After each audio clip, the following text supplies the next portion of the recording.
I am glad that my parents put me up in an English and Afrikaans primary school and in an English and Afrikaans high school, because it was there that I was taught and I got to witness standards and management at optimum level. And ever since I finished school, going out into the real world, I've experienced other institutions that are predominantly run by blacks. And I've found that standards and management just doesn't quite measure up. And when you come from a place where you've known better, it becomes your imprint. You expect better. Welcome back to the Mr. Showtime Showcast. Next year is South Africa's presidential elections in 2024.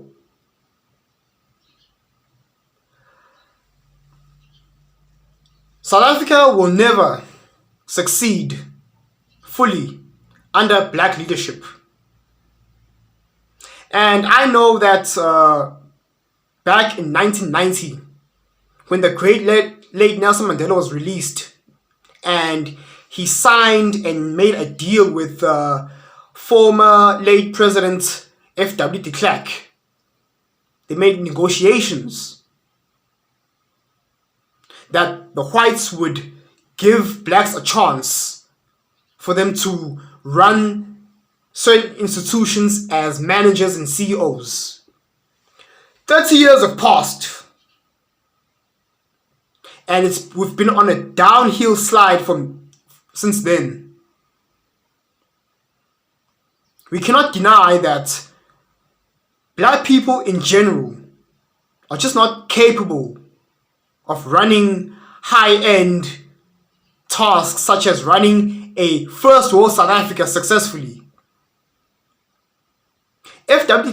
de Klerk and his people, the whites, they gave us blacks a first world country on a silver platter and said, hey, here you go, black South Africans, as means of, political closure.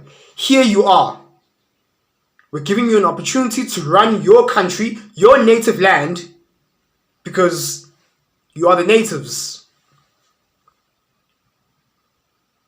And ever since, the ANC has been screwing up big time.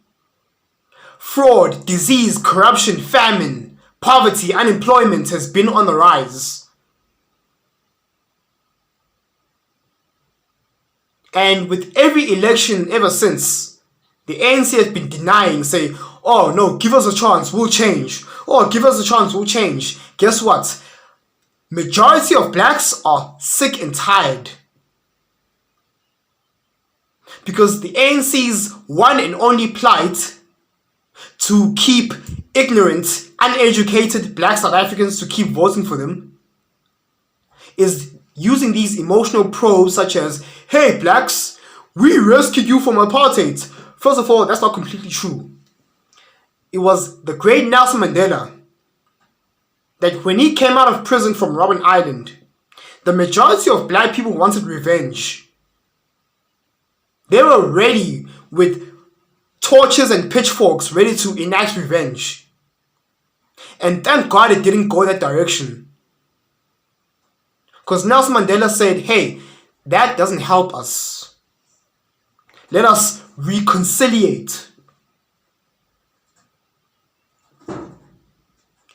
It is quite embarrassing for me to say this. I am not proud to say this. Black people are just naturally incapable of high-end intellectual tasks because we are struck by toxicity that we call black culture. Black people operate immensely under emotions. We do not have a track record of success of running and managing high-end tasks of immense importance. We're very emotional, we're very irrational, and black people have a no-snitch policy. which is a very backwards way of living. Because when human flaws arise, you should report it and try to shut it down. But black people, since, they grew up, most of them, they grew up in the hood. These are hood survival tactics 101. Black culture is basically rebel culture. Defiance of authority. Now, I'll say this, there's very few black people who think like me, who've been raised in a predominantly white neighborhood. And my experience has been vastly different from most blacks. And black people despise me for it.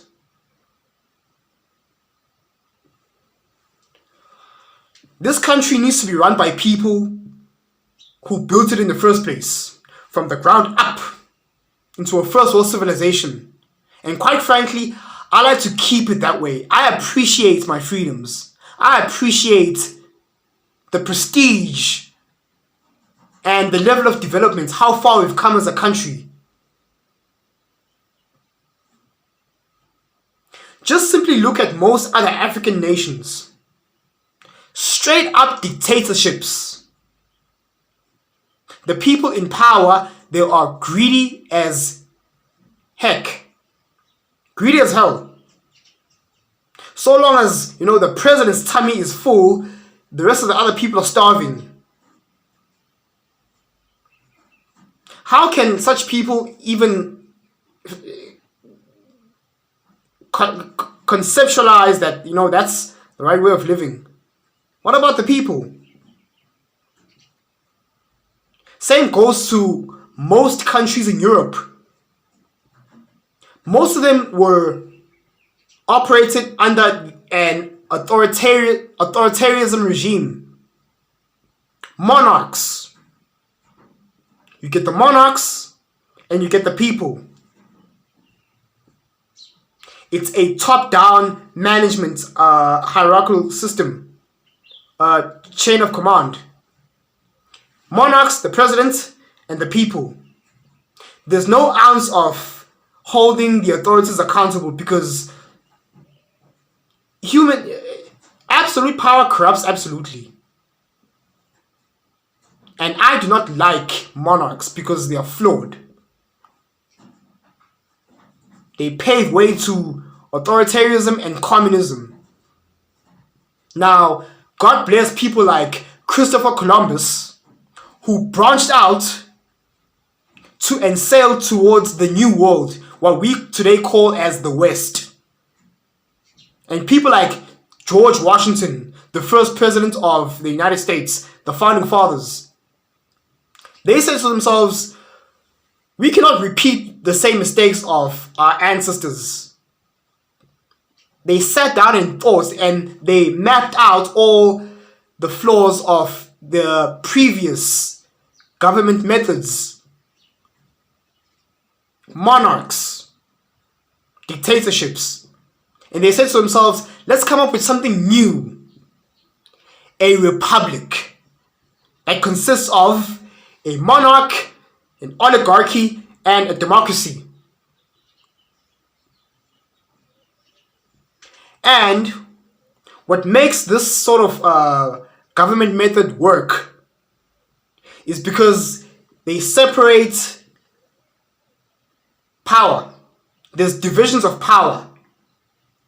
The monarch does not have complete say-so, does not have complete control. They have to adhere and answer to the oligarchy. It will be your senate, your governors. And the people, we the people, the public, also have a say-so. They elect their leaders in a democratic election every 4 years. With us here in South Africa, it's every 5 years. Speaking of governmental methods, we have the Democratic Alliance, who have been putting in so much hard work in improving the lives of South Africa. And their base, the base in which they operate in the Western Cape, they've been showing us receipts after receipts. They've been building roads. They've been hiring security, the police guard to patrol up and down the streets. Standards, ladies and gentlemen, standards. And then you look at the rest of South Africa where the ANC used to have a huge control and influence, where they used to govern, and you see nothing but potholes, fraud and corruptions, etc., etc. We the people are tired. We the people, for the very first time ever, for some of us millennials who were born in the year 1994, we want to see a new party govern us for the very first time ever. And that is the Democratic Alliance. They have the best chance in terms of numbers and support. Dear South Africans, the Democratic Alliance is not a white-only party. That's what sets them apart from majority of other political parties. Because while other political parties, they only cater to race politics, the ANC caters to blacks only. Action SA, if I'm not mistaken, they only cater to the colours. And I'm pretty sure the Indians have a smaller party that only caters to Indian issues. It doesn't make sense. We're all South Africans. Regardless of your gender and race or color or background, religious background, the DA caters to all South Africans in terms of employment, in terms of opportunity, in terms of capitalism. The Democratic Alliance is our best shot of dethroning the racist laws of the ANC that they've been implementing for years, known as transformation, quotas, and BEE and affirmative action. Those are racist laws. Just because they cater to people of color, that doesn't make it right. The ANC have become the very monsters that they were trying to fight against back in the day. They've become the very same monsters. The ANC have become racist monsters, enacting racist laws. And that I do not stand for. That is not right. That is unjust. I want to live in a society where everyone is welcome, has the opportunity to make the best of their lives, regardless of race, regardless of color or religious background. And the Democratic Alliance caters to equal opportunities for all South Africans. Capitalism. John Steenhuisen is the leader of the DA. He would greatly appreciate your vote. And let us make Nelson Mandela's legacy a reality. Let us further push South Africa to higher grounds through the Democratic Alliance. Please register online to vote. Remember to register online. I'm already registered. And follow the DA, especially for black South Africans. The DA does not bite. It is a party that welcomes everyone. We are far gone. We're past identity politics and racial politics. No, we cater for all South Africans. Hashtag Steenhuisen 2024. You've been watching and or listening to the Mr. Showtime Showcast. Please remember to register to vote. 2024 is our final push. We have to make this happen. The ANC has got to go. So let us pull together as South Africans and let us fight for freedom. Let us fight for a republic. Let us fight for capitalism. And our vessel is the Democratic Alliance. Thank you so much for watching. Cheers.